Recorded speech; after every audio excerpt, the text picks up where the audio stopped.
আপনাদের মাথায় কি সামান্য ঘিলু নাই? সামান্যতম আপনারা চিন্তা করে দেখেন না? একটা জিনিস যখন আপনারা শোনেন বা একটা জিনিস যখন দেখেন, আপনাদের বিবেক কাজ করে না যে আপনারা একটা মেয়েকে কি বলবেন, কোন ভাষা ইউজ করবেন, এবং এর পরিবর্তে কার্মা হিসেবে আপনাদের জন্য কি আসবে? আপনারা একটু ভাবেন না? একটা অডিও কল যেটাতে স্পষ্টভাবে অপর পাশের লোকটা বলছে যে ও তো আমার ফোন ধরবে না, ও তো আমার ফোন ধরবে না, এবং সে আমাকে কল করে নাই, অন্য একজনের ফোনে ফোন করেছে। তার মানে আপনারা কি এটুকু বোঝেন না যে আমি তার ফোন ধরি না, বা আমাকে আমার ফোনে সে রিচ করতে পারে না? আমি যে তার সাথে কথা বলি না এবং আমাকে যে সে রিচ করতে পারে না, এই জন্যই তো সে অন্য একজনকে ফোন করে আমার সাথে কথা বলেছে, বিকজ সে আমাকে রিচ করতে পারে না। আমি লিটারেলি তাকে কলে ব্লক করে রেখেছিলাম। সেই স্পষ্টভাবে বলতেছে যে ও তো আমার ফোন ধরবে না। সেই স্পষ্টভাবে বলছে যে আমি র্যাব পাঠাবো, এনএসআই পাঠাবো, ডিজিএফআই পাঠাবো। কেন পাঠাবে? আমার সাথে যদি তার কুলুকুলু সম্পর্ক থাকতো তাহলে আমাকে বলতো এই মাহি, বা আমাকে ফোনও করতো না, আমাকে টেক্সট করতো, আমি তো দৌড় দিতাম। সে আমাকে লিটারেলি মানে বলতেছে যে পুলিশ পাঠাবে, র্যাব পাঠাবে। তার মানে আমি কি পরিমাণে তাকে ইগনোর করছি যে আমাকে এগুলো পাঠায় তাকে নিতে হবে। আপনারা এটা বুঝেন না? আমি ওই সময়ে আমি যাদেরকে চিনি, যারা পাওয়ারফুল ছিলেন, যারা মানে আমাকে হেল্প করতে পারতেন, আমি প্রত্যেকটা মানুষকে বলেছি যে উনি আমাকে ডিস্টার্ব করছেন, উনি আমাকে ফোন করে এগুলো বলছেন, ওইটা বলছেন, এভাবে থ্রেট দিচ্ছেন। আমার কলিগরা আমাকে ফোন করে বলেছে যে শোনো, রাত 11টার পরে যদি আমরা ফোন দিই, কারণ আমার এমন অনেক কলিগকে দিয়ে, মানে আমাকে যখন সে রিচ করতে পারতেছে না, তখন আমার অনেক কলিগ রাত 11টা-12টার দিকে আমাকে ফোন করতো, যারা আমাকে নর্মালি এরকম সময় ফোন করে না।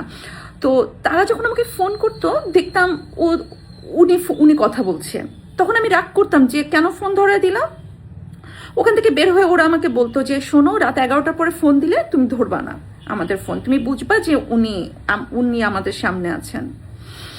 তো আমি এমন কারো কাছে নাই, আমি যাই নাই, আমি সাহায্য চাই নাই। আমি বলেছি যে উনি আমাকে ডিস্টার্ব করতেছেন, উনি আমাকে থ্রেট দিচ্ছেন।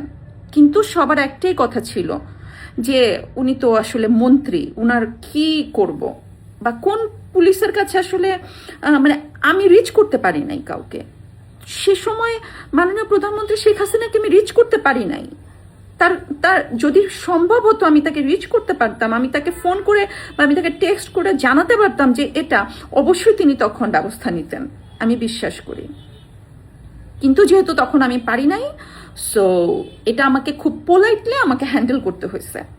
আমি ফোনে তাকে গালিগালাজ করতে পারি নাই।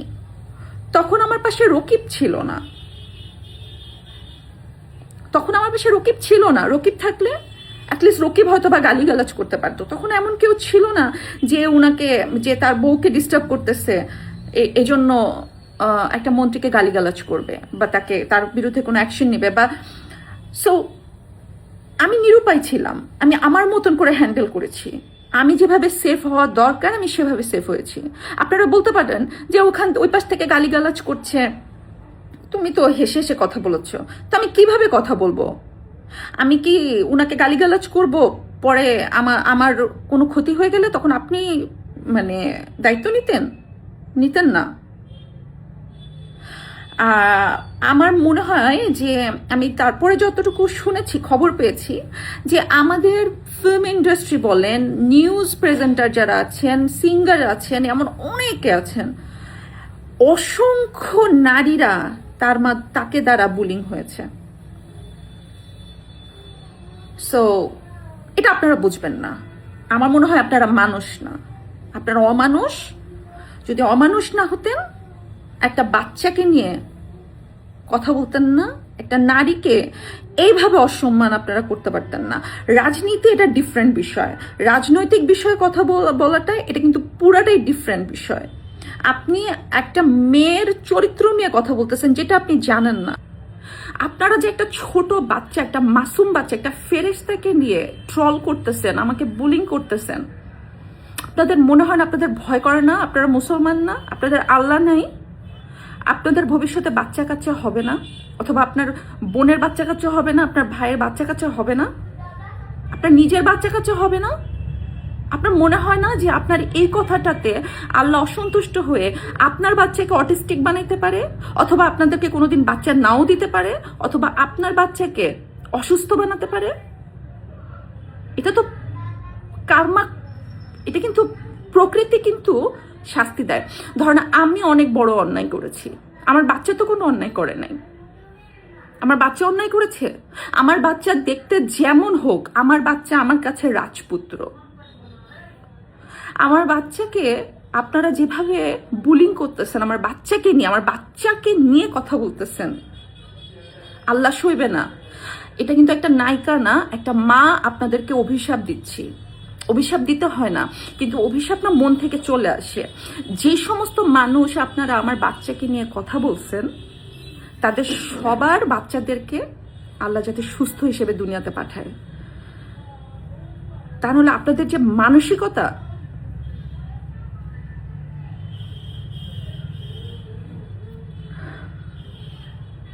আরেকটা বিষয়, আপনারা কি ভেবেছেন আমাকে এগুলো বললে, আমাকে বুলিং করলে আমি আওয়ামী লীগ নিয়ে কথা বলবো না?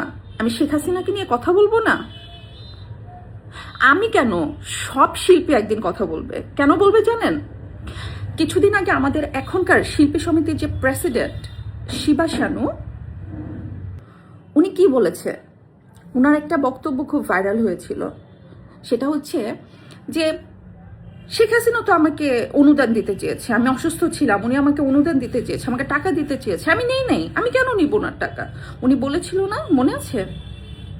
আপনি ওটা দেখেন যে উনি কিন্তু বিএনপি করেন, কিন্তু মাননীয় প্রধানমন্ত্রী শেখ হাসিনা দেখেন নাই যে উনি কোন দল করেন। উনি অবশ্যই জানেন, ওনার কাছে পৃথিবীর সব খবর থাকে, এটা জানেন না? শিবা শানু ভাইয়া কিন্তু বিএনপি করেন, কিন্তু তবুও তাকে মাননীয় প্রধানমন্ত্রী অনুদান দিতে চেয়েছেন, কারণ তিনি একজন শিল্পী। প্রধানমন্ত্রী শেখ হাসিনা কোনোদিন সবসময় শিল্পীদেরকে রাজনীতি করতে নিরুৎসাহিত করতেন। তিনি চাইতেন না যে শিল্পীরা রাজনীতি করুক, কারণ তার মতে হচ্ছে উনি বলতেন যে শিল্পীরা সব দলের, সব মানুষের। শিল্পীরা কোনো একটা দল করলে অপোজিশনের যারা সমর্থক আছেন তারা শিল্পীদেরকে ভালো চোখে দেখবেন না। তিনি সবসময় শিল্পীদেরকে রাজনীতি করতে নিরুৎসাহিত করেছেন।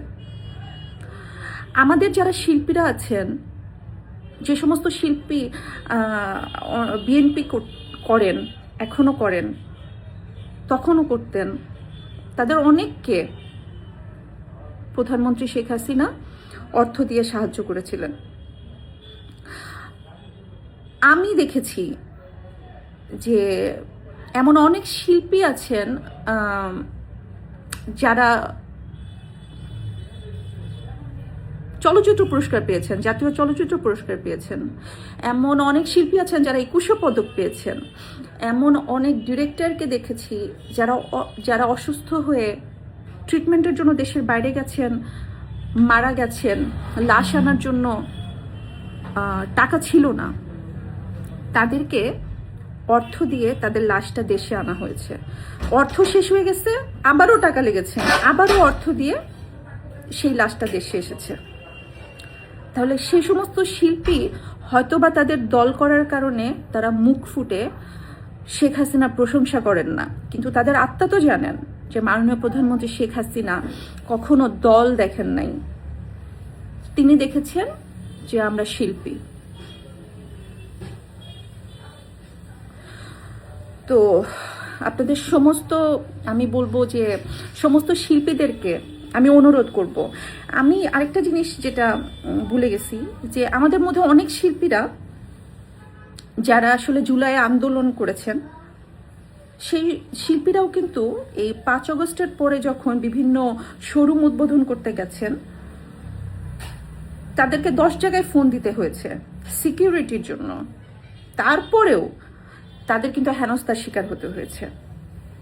তারাও কিন্তু মানে রক্ষা পান নাই মব থেকে। তো আমি আমাদের সমস্ত শিল্পীদেরকে বলবো যে আপনারা মানে স্পিক আউট না করতে পারেন, অ্যাটলিস্ট আশেপাশে যখন আপনারা বুঝবেন যেটা অ্যাক্টিং, অথবা বুঝবেন কোনো অন্যায় হচ্ছে, আপনারা ওটার প্রতিবাদ করেন। সব শিল্পীরা মানে একটা নর্মাল মানুষ যখন কথা বলে, সেই কথা কিন্তু জনগণের কাছে খুব কম পৌঁছায়, যতটা আপনার একটা পোস্টে, আপনার একটা লাইনে, আপনার একটা প্রতিবাদে লক্ষ লক্ষ কোটি কোটি মানুষের কাছে পৌঁছায় যাবে। তো আমি সমস্ত শিল্পীদেরকে আমি অনুরোধ করব যে আপনি আপনার দেশকে যদি ভালোবেসে থাকেন, তাহলে দেশের মানুষের স্বার্থে আপনার একটা স্ট্যাটাস দেন, একটা মানে প্রতীকীভাবে হোক প্রতিবাদ করেন। এটা আমি আমার শিল্পীদের জন্য রিকোয়েস্ট রাখবো। আর ওই যে যারা হচ্ছে বুলিং করতেছেন, তাদের আবারও বলি, আমার 14 গোষ্ঠী যদি উদ্ধার করে ফেলেন, আমি তবুও শেখ হাসিনার কথা বলবো, আমি স্বাধীনতার কথা বলবো, আমি বাংলার মানুষের কথা বলবো। মাননীয় প্রধানমন্ত্রী শেখ হাসিনাকে আমি ভালোবাসি। তার জন্য যদি রাস্তায় নেমে মরে যেতে হয়, তবুও আমি মরে যাব, আমি আমার জান দিব।